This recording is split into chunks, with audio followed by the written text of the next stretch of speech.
Hi guys. तो ये अभिषेक John vlogs है और बहुत टाइम के बाद मैं एक वीडियो बना रहा हूँ। और मैं ये वीडियो जो है एक शॉर्ट वीडियो है अबाउट इन्वेस्टमेंट्स। और मैं जो कंजर्वेटिव इन्वेस्टमेंट्स है, फॉर एग्जांपल जो फ़िक्स्ड डिपॉज़िट्स होते हैं या शेयर में इन्वेस्टमेंट्स होते हैं या म्यूचुअल फंड्स में इन्वेस्टमेंट्स होते हैं, उसके अलावा आपको 3 और यूनिक इन्वेस्टमेंट्स बताना चाहूँगा जो एक अच्छे यील्ड को लेकर आते हैं, एक अच्छे रिटर्न को लेके आते हैं।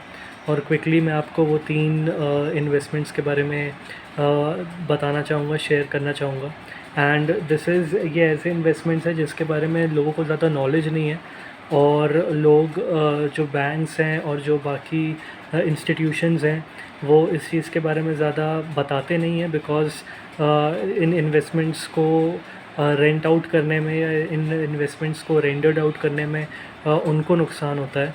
तो क्विकली मैं आपको कुछ इन्वेस्टमेंट्स के बारे में बताना चाहूँगा, नेमली 3। फर्स्ट आरडी है। आप लोगों ने बहुत से लोगों ने शायद ऑलरेडी इसके बारे में सुना होगा, जो रिकरिंग डिपॉज़िट अकाउंट जो है उसमें जो आपका मेन अकाउंट होता है बैंक में, उसी का एक supportive account as a RD आप खुलवा सकते हो। और उसका जो सबसे अच्छा इंटरेस्टिंग पार्ट ये है कि आप उसमें मंथ ऑन मंथ कोई भी फ़िक्स्ड अमाउंट ना डाल के फ्लेक्सिबिलिटी के अनुसार अपनी कोई भी अमाउंट मंथ ऑन मंथ डाल सकते हो। आप जितना भी अमाउंट डालोगे उसके अकॉर्डिंगली आपको रेट ऑफ इंटरेस्ट उस मंथ में मिलेगा, उस मंथ का नेक्स्ट मंथ में मिलेगा। एंड अगर आप किसी मंथ में अपने मनी को नहीं पुट इन कर पाए आरडी में, अपने आरडी अकाउंट में, तो आपको पेनल्टी या कोई भी चार्जेस नहीं लगेंगे। तो आरडी अकाउंट बहुत ज़्यादा स्पेशलिटीज़ के साथ और बहुत ज़्यादा फ्लेक्सिबिलिटी के साथ आता है। और ये आपके मेन अकाउंट से लिंक होता है। फॉर एग्ज़ाम्पल मेरा अगर अकाउंट है एसबीआई में, तो मैं उसके थ्रू एक आरडी अकाउंट को ओपन कर सकता हूँ। मेरा जो मेन अकाउंट है वो आप समझ सकते हैं एज अ पेरेंट अकाउंट रहेगा, और जो मेरा आरडी अकाउंट है वो उसका एक सिस्टर अकाउंट होगा। और मैं अपने मेन अकाउंट से भी month on month, for example किसी मंथ 1000, उसके नेक्स्ट मंथ 2000, थर्ड मंथ में हो सकता है मैं कुछ भी उसमें पैसा नहीं डालूँ, तो फर्स्ट और सेकंड मंथ में जो मैंने पैसा पुट इन किया है तो वो रेट ऑफ इंटरेस्ट के अकॉर्डिंग मुझे थर्ड मंथ में रेट ऑफ इंटरेस्ट मिलेगा।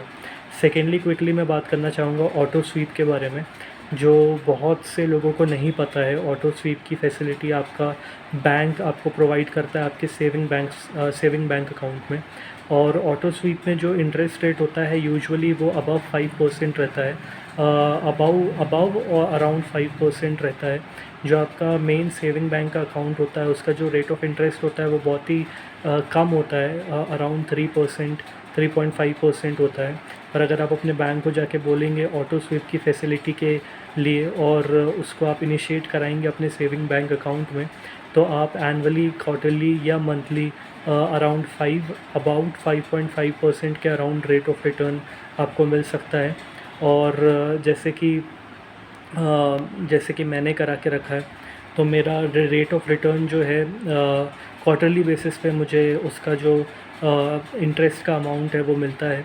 ऑटो स्वीप की फैसिलिटी की वजह से ऑलमोस्ट 1.52% का इंक्रीज़ देखने को मिला है मुझे अपने रेट ऑफ रिटर्न में, प्लस जो क्वार्टरली बेसिस पे अमाउंट मुझको मिलता था उसमें मैंने डिफरेंस देखा है।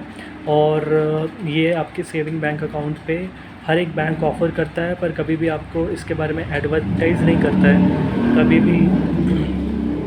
कभी भी इसके बारे में आपको सामने से नहीं बताएगा। पर हर एक बैंक ऑटो स्वीप की फैसिलिटी ऑफ़र करता है।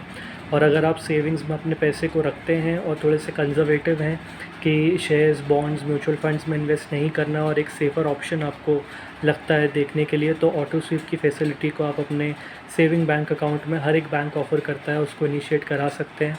आप 1.5 to 1.75 रेट ऑफ जो रेट है उसका इंक्रीमेंट देखेंगे।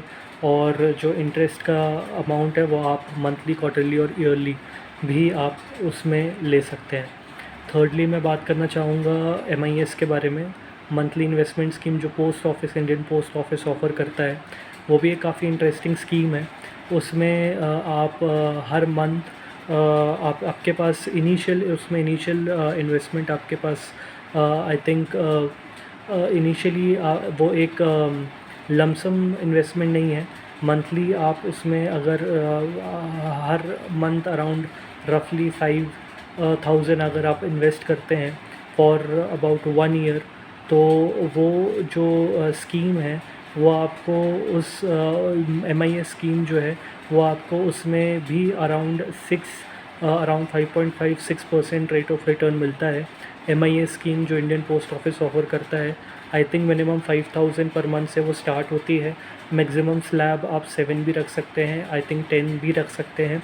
पर जो मेरा एक फ्रेंड है जो जिसने ये स्कीम स्टार्ट की है, तो वो around 5000 per month with a lock in period of 1 year उसने ये किया है। तो अगर ऐसे देखे जाए तो 1 year 5000 it will be equal to 60,000, 12 into 5 it will be equal to 60,000 पर अराउंड 6.5 रेट ऑफ इंटरेस्ट जो उसमें ऑफ़र किया जाता है वो कंपैरेटिवली काफ़ी अच्छा है और FD से बेहतर है।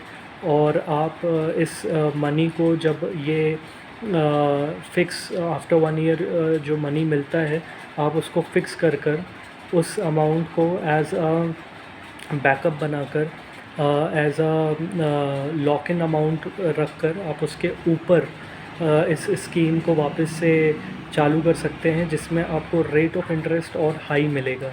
तो ये एक स्कीम का एडवांटेज है।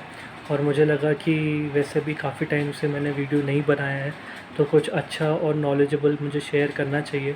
और जो हमारे ट्रेडिशनल इन्वेस्टमेंट्स हैं जो कि FDs हैं और शेयर्स हैं, म्यूचुअल फंड्स हैं।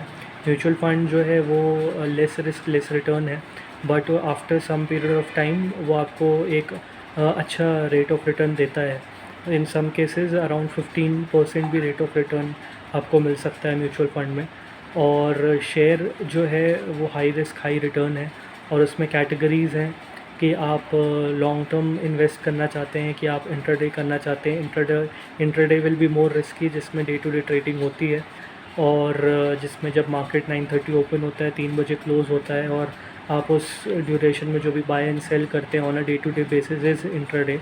और जब आप for a longer period of time invest करते हैं इन शेयर्स, तो वो थोड़ा सेफ़र ऑप्शन होता है, but that is also risky. और FD तो हमारा एक ट्रेडिशनल रहा ही है, तो आपने भी अपने घर में सुना होगा, पर उसका रेट ऑफ इंटरेस्ट बहुत ही कम होता है। तो इसलिए मैंने सोचा कि ये जो 3 स्कीम्स हैं, नंबर 1 जो मैंने आपसे शेयर किया RD, सेकंड ऑटो स्वीप, और थर्डली MIS जो इंडियन पोस्ट ऑफिस ऑफ़र करता है। तो ये है अभिषेक जॉन व्लॉग्स, और प्लीज़ मेरे चैनल को लाइक करें, सब्सक्राइब करें और शेयर करें। और जब तक हम नेक्स्ट नहीं मिलते तब तक के लिए गुड बाय।